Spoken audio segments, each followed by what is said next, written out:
I wanted to touch on the news that has just come out. The Israeli Air Force was reported civilians overheard planes both last night and this morning taking off, but they were not heading to the Gaza Strip. They were heading to Europe in order to bring home more reservists to fight in the army. What updates do you have for us? Yes, exactly. We have a big problem of transportation for the reservists.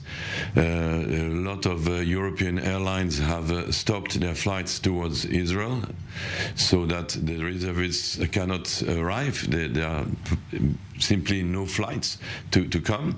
So the Air Force has decided to repatriate them. I remind you that also Israelis abroad are now more or less a little in danger, and they'd better come back. Paradoxically, they are safer here.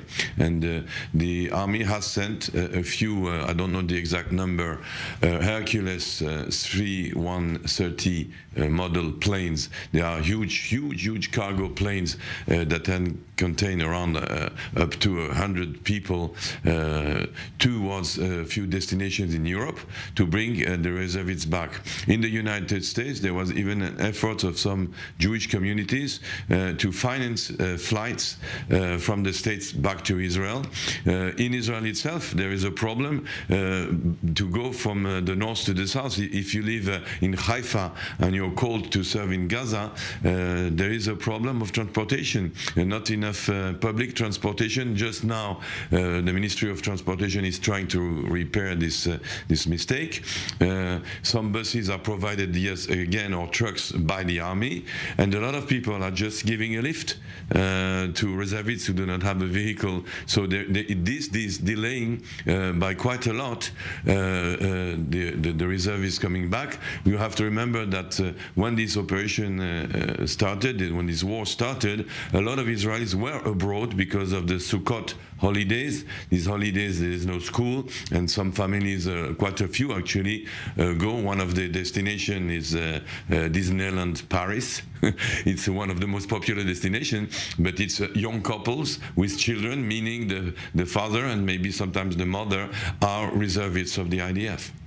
Raphael, stay with us. I do want to turn to a different angle now, and we cross to Tel Aviv with Viv Bushinsky, the former media advisor and chief of staff for Netanyahu. Thank you and good morning to you. Appreciate you joining me here on this breaking news edition of the I-24 News Desk. We have to discuss the international media angle for a second. Never in the years of myself working as a journalist and many of my colleagues, when we have the screens broadcasting live in the newsroom, have we ever seen CNN, BBC remotely not portraying Israel as the aggressor, the attacker, the ones that started it first, you name it. We're seeing a shift in tone here. And my question is, why the shift in tone, and how likely or how much longer it's likely to last? I think the best question is how long it will last. Because, yes, nowadays we have a huge sympathy from all over the world. Even Bono, the U2 singer that always criticized Israel, stand aside Israel and supported us. I think because, first of all, it was and is a savage attack against Israelis that just went to party and a nature party. The picture were horrific, and you can't explain it differently, and especially since the terrible pictures, by the way, ones that were censored in Israel and the Israeli media were broadcast overseas, where you saw terrible incidents in the way the kidnappers treated the 84-year-old lady that was kidnapped, the 8-year-old kid that was kidnapped, and the girls that were kidnapped. And I don't want to say more about that. So yes, there's huge sympathy. Everybody adhered to these scenes and agree that this was a savage attack, not on pure army base, or not necessarily on an army base. But I think that, as you hinted, I think that the leverage that we have with sympathy has a very limited duration. I must tell you that I was interviewed in Channel 24, I think, the French television, and they immediately asked me about the balance of fatalities. Israel experienced at that time when we spoke 300 people, and the Palestinians or the Hamas people already lost over 300. So this equation will go back to the TV screen. And no doubt that if there'll be, and most likely there'll be, a humanitarian crisis in Gaza, then the entire world will say, oh, what about a 5-year-old kid in Beit Hanun or in the Rimal village in Gaza? What does he has to do with the conflict? So I think that at that time we enjoyed the sympathy, but I'm not taking it for granted. Viv, stay with us. I want to cross now live to our correspondent, Nicole Zedek, who is standing by for us near the Israel-Gaza border. Nicole, I believe that you are currently being moved at the moment from your position. What is the latest? What can you tell us?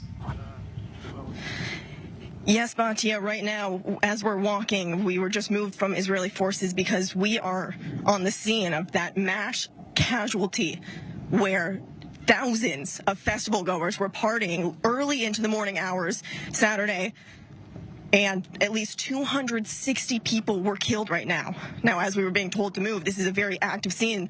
Take a look at these cars, completely burned to a crisp. Now, where I was standing earlier, you can see just the metal melted to the ground. Truly, truly harrowing images. And as we're walking away from the grounds, Batia, we're seeing images of just... we're seeing images of the complete festival grounds, completely burnt to a crisp. There are bullet holes lining the desert floor right here.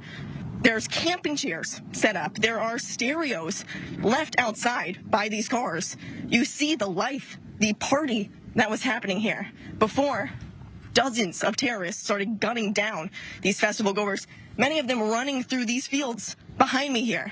Some of them camping out. We're hearing those horror stories, camping out in these fields for hours, 6-7 hours at a time, as they were trying to flee from the terrorists who, by the way, 4 days later, remain in this area. So that's why we are being kicked out from Israeli forces, because this is an active military scene. So it's still a very, very dangerous time to be out here.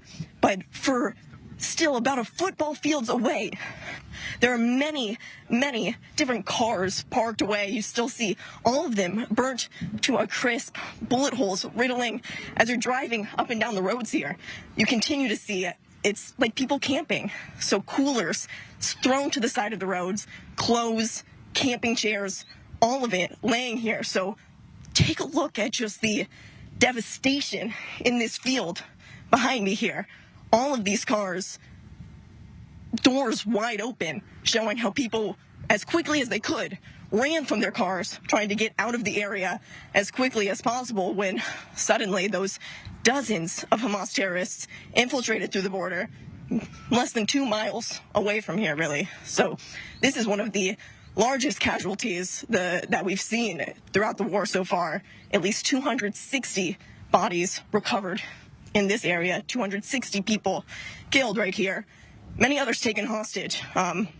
Some of them still being held in the Gaza border right now. We're still trying to find updates as far as that hostage situation, but really on the ground right here, you can see just the mass devastation that took place, Batia. Nicole, such raw images to be looking at from the studio. I can only but imagine what it must be like to be on the ground there in what so many people are calling a mass grave, likened to what we saw years ago in the Holocaust. As you mentioned, 260 Israeli citizens. Again, I'll remind our viewers, this is not a territorial conflict we are speaking about. These were citizens, party goers that were at a peace rave festival. Nicole, as you mentioned as well, an active scene where you are at the moment. The IDF saying that they have managed to push back the infiltrations outside of its borders, but you never know where a terrorist may be hiding. What does it feel like on a personal level from the dangers in that area that you are currently in at the moment, being shuffled from place to place? Are walking through these fields. because many of these different areas, besides the communities, the different kibbutz communities that most of them have been evacuated at this point, it's lots and lots of fields, lots of different agricultural sites. I mean, take a look at all of these fields with just all of these trees behind us here. So there are so many different areas where terrorists could be hiding. And we know from the Israeli soldiers that we just spoke to that just kicked us out of this massacre, this former camping festival ground, that they are still continuing to look for terrorists in the area, all while these Israeli forces are doing all of their best to secure the Israel-Gaza border fence right now. We're hearing that it's not only tanks, it's also different air vessels and other vessels on the ground just to try and secure the border fence. But as far as any of the terrorists who have already managed to be in here, they are actively looking for them. But there are a lot of places to hide out here. It's a large area. We do continue to see so many troops on the ground, though, trying to control the situation down here. Our correspondent Nicole Zedek there at the very entrance of what was supposed to be a rave party over the weekend turned horror story. Thank you very much for that update.